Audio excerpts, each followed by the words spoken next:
Donald Trump has won the latest Republican primary, but still faces many legal challenges. Let's get the latest now with Erin Doherty live from Washington. Erin is with Axios. Erin, thanks for your time. Let's start with this appeal by Trump against those civil fraud penalties, rejected by the judge, the appeal, and so Trump has to pay interest. Where does all of this sit right now? Can you give our viewers an update on that?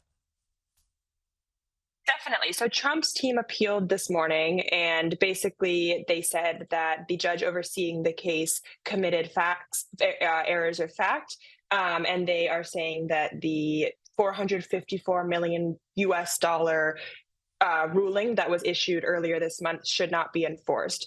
So at this point, his appeal now kind of kicks off this lengthy process that is likely to prolong enforcement of the ruling that was issued that came as a result of a year-long trial that investigated former President Trump's business practices.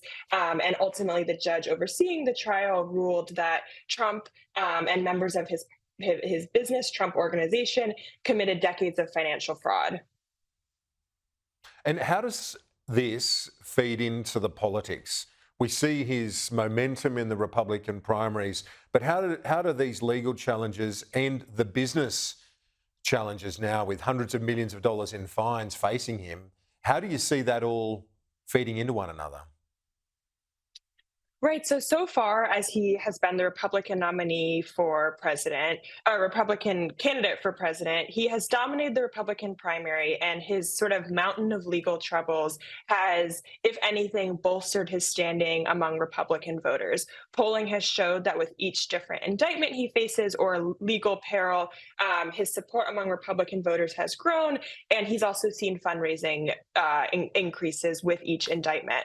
And so I think going forward, as Trump kind of looks on this to be on this glide path to securing the Republican nomination in a few weeks, it's likely, though, that the question over the health of his financials going forward will kind of be key in determining how he's able to run this campaign. Obviously, running for president is really expensive, and if and when he clinches the Republican nomination, he'll have the backing of kind of a more formal fundraising apparatus with the Republican National Convention, or committee rather. But these legal issues, he's already had to bleed millions of dollars to support and fight these legal fees, and those fees are only expected to mount as he's running for president. I was reading your coverage on Axios of the South Carolina primary, and Nikki Haley, despite losing in her own home state, she's not giving up, Erin. Yeah, so Nikki Haley had reaffirmed Saturday night after she lost that she was staying in the race at least through next Tuesday, which is Super Tuesday here in the US, when more than a dozen states will hold contests. And so from Haley's perspective, she says there's kind of two arguments that she says why she is staying in the race at this point. One, she says that she believes Republican voters deserve a real choice. It shouldn't be this sort of given that Trump is the kind of the guaranteed nominee.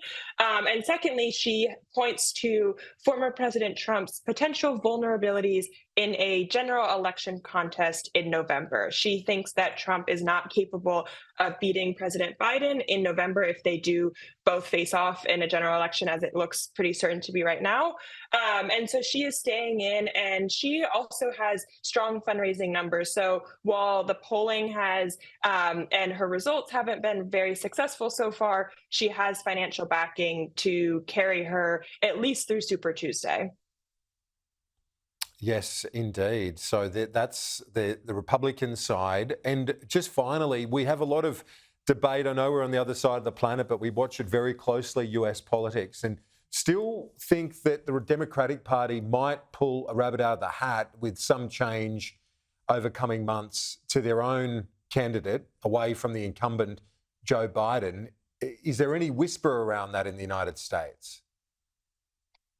So the Biden campaign is very adamant that President Biden is, running for re-election, and he has, entering 2024, he really ramped up his re-election efforts, and he has been campaigning. His campaign has been campaigning aggressively, spending money on ads to air nationwide, and so at this point, on the Democratic side, President Biden is, the person, the candidate, and the Democratic Party is fully backing him.